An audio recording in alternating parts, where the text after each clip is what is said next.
नमस्कार, मैं astrologer numerologist Praveen Kaur अपने चैनल पर आपका हार्दिक अभिनंदन करती हूँ। आपका स्वागत करती हूँ। मैं आज आपसे बात कर रही हूँ कुंडली के 11th हाउस में अगर केतु है तो क्या रोल प्ले करता है। कुंडली का 11th हाउस क्या है, पहले तो हमें ये पता होना चाहिए। कुंडली का 11th हाउस हमारी डिजायर्स है, हमारी इनकम है का हाउस है। अब 11th हाउस हमारे इनकम, प्राइज ऑफ अवार्ड के बारे में बताता है, हमारी असेंबली के बारे में, सोशल नेटवर्किंग से है, फ्रेंड सर्कल से है। और केतु का संबंध, जब केतु 11th हाउस में होता है तो उसका संबंध रिलेशन से है, डिवोर्स से है, डिटैचमेंट से, इंसुलेशन से है। केतु जब 11th हाउस में है तो वहां से वो हमारा डिटैचमेंट शो करता है।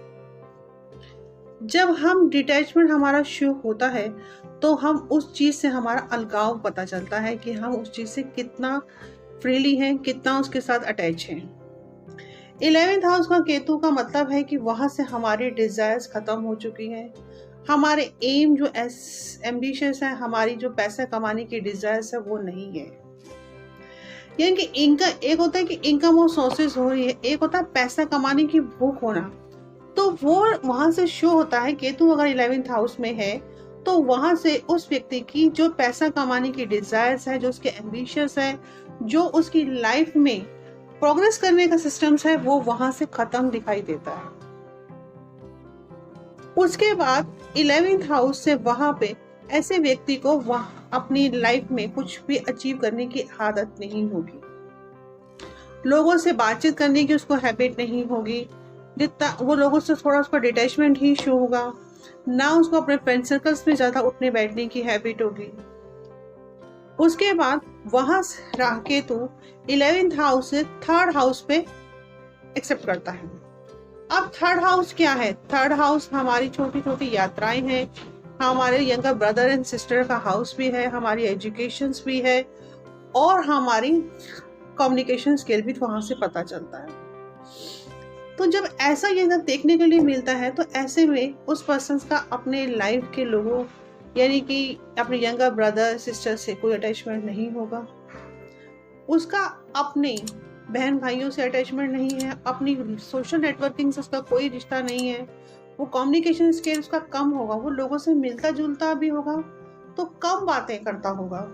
उसके बाद हम बात कर वहां से उसको ना ही उसे घूमने फिरने का शौक होगा। अगर वो यात्राएं भी करना पसंद करता है तो वो यात्राएं भी इस तरह की पसंद करेगा जो रिलीजन से जुड़ी हुई हो, not a others picnic just like it, क्योंकि वो स्पिरिचुअल है ना राहु। तो वहां से वो जब भी उसका टाइम आएगा जाने का तो वो क्या करेगा, या उसके एजुकेशन का टाइम होगा तो वो धर्म से रिलेटिव चीजों को ही ऑब्जर्व करेगा। वहां से केतु 5th हाउस को देखता है। अब 5th हाउस क्या है? 5th हाउस हमारे चाइल्ड का हाउस भी है, 5th हाउस हमारी लव अफेयर भी है, वहां से हमारी एजुकेशन भी शो होती है, वहां से हमारी गेम एक्टिविटी ये सब फोकस होता है। लेकिन वहां पर राहु है। राहु क्या है? राहु एम्बिशियस है। वहां पे बैठा राहु ये चाहेगा कि मैं एजुकेशन भी ले लूं, मेरा जो लव अफेयर है वो भी अच्छा चल जाए, मेरे बच्चे भी अच्छे एजुकेटेड हो जाए, उसका अपने बच्चों से भी अटैचमेंट अच्छा होगा। तो वहां पे एक भूख है, क्योंकि राहु एम्बिशियस है ना। जो एम्बिशियस लोग, जैसे हम मान लीजिए हम किसी चीज के लिए एम्बिशियस हैं, तो जब तक हम एम्बिशियस नहीं हैं, हमें उस चीज की भूख नहीं होगी तो हम उस चीज को नहीं पा पाएंगे। तो वहां पे राहु क्या है? राहु प्रेजेंट है, केतु पास्ट है। तो केतु ने उस हाउस से रिलेटिव चीजों का में उसका इंटरेस्ट नहीं होगा, लेकिन राहु है वहां पर तो वो अपना फोकस इतना नहीं कर पाएगा। केतु अपने आप में स्पिरिचुअलिटी है, राहु अपने आप में एम्बिशियस है। केतु की जर्नी खत्म हो चुकी है, राहु की जर्नी स्टार्ट है।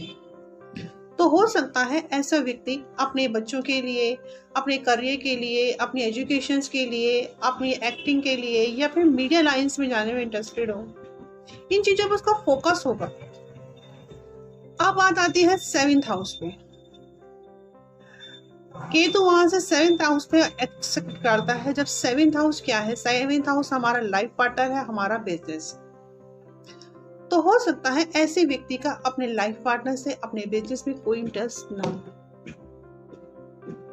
जब आपका इंटरेस्ट वहां से खत्म हो रहा है, तो जब किसी चीज में आपका इंटरेस्ट खत्म होता है, तो वहां से कुछ जो उस हाउस से रिलेटेड जितनी भी प्रॉब्लम्स होंगी आपको फेस करनी पड़ेगी।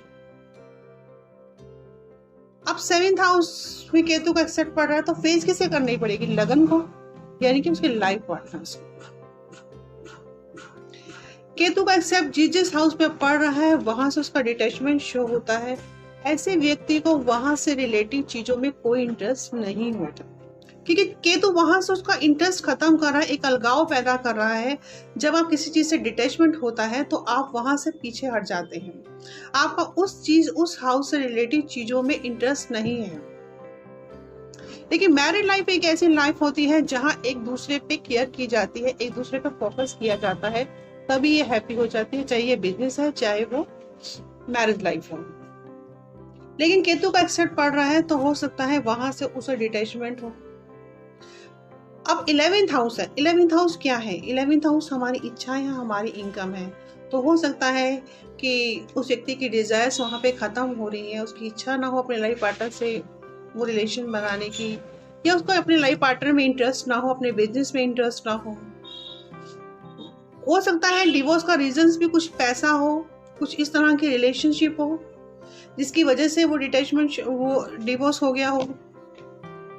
लेकिन एक बात पे फिर भी फोकस कीजिए कि 11th हाउस में अगर केतु है तो वहां का लॉर्ड कहाँ है, क्योंकि depend on the situation this is Lord कि लॉर्ड की कंडीशंस भी कैसी है, क्या वो बैड कंडीशंस में है, या फिर वो ऊंच का है या नीच का है, या वो 5th हाउस में है या लगन में है या त्रिकोण भाव में है, किस भाव में है, या वो केंद्र में है।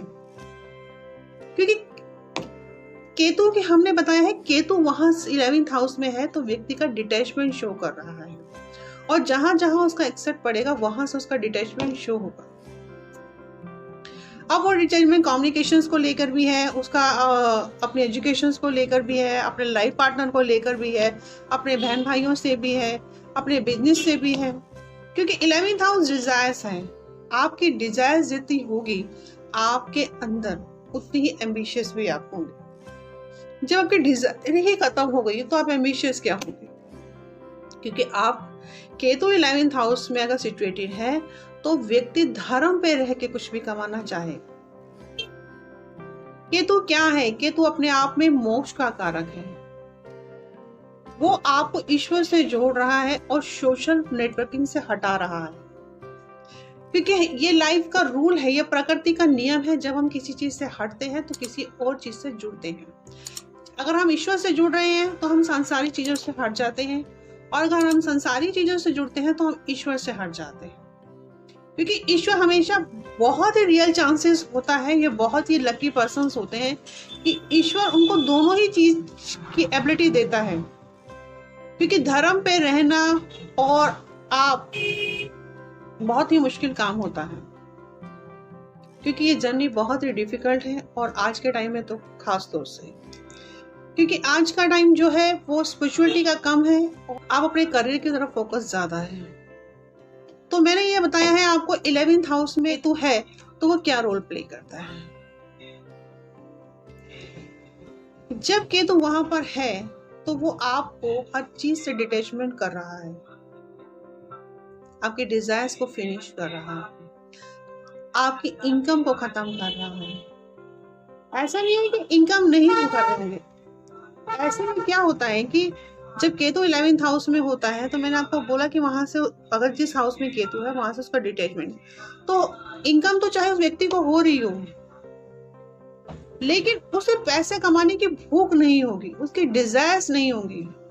चाहे वो जॉब करता होगा तो उसे उस जॉब से रिलेटेड चीजों से ऐसा नहीं होगा कि हाँ मुझे पैसे कमाने की बहुत ज्यादा भूख है।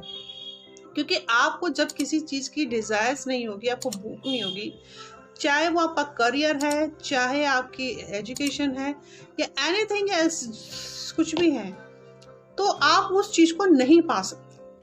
नमस्कार, मैं अपनी वाणी को यही विराम देती हूँ। जय माता।